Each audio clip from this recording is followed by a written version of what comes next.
एक वस्तु के अंकित मूल्य पर 20% छूट देने के बाद एक व्यापारी को 16% का लाभ होता है। यदि वस्तु के लागत मूल्य में 10% की वृद्धि की जाए तो उसे पहले के बराबर लाभ प्राप्त करने के लिए वस्तु के अंकित मूल्य पर कितने % छूट देनी चाहिए। आइए सवाल देख लेते हैं। सवाल कर रहे हैं क्या, यदि CP हमारा क्या है 100 रुपया है और प्रॉफिट हमारा क्या हो रहा है 16%। अच्छा, कितने पे वस्तु बिकेगी, वह बिकेगी 116 रुपये की। अच्छा, इसका हम निकाल लेते हैं मार्क प्राइस। ठीक है, SP बराबर क्या होता है MP 100 माइनस 20%। ठीक है, क्योंकि यहाँ पे दिया हुआ है क्या कि अंकित मूल्य पर 20% छूट देने के बाद। ठीक, अब क्या हो जाएगा, SP क्या है 116 है, MP हमें निकालना है, ये क्या हो जाएगा 180 हो जाएगा, 80% यानी 0.8।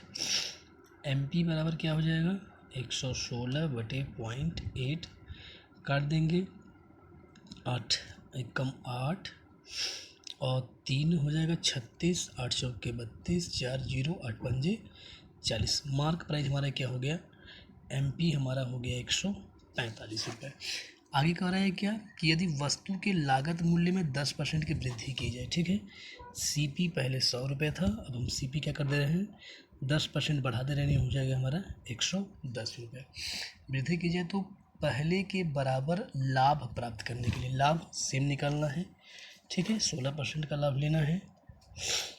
प्रॉफिट क्या है हमारा 16% का, 110 का 16%। ठीक, 1 0 कट गया, 11 छके 66, 11 कम 11 6 17।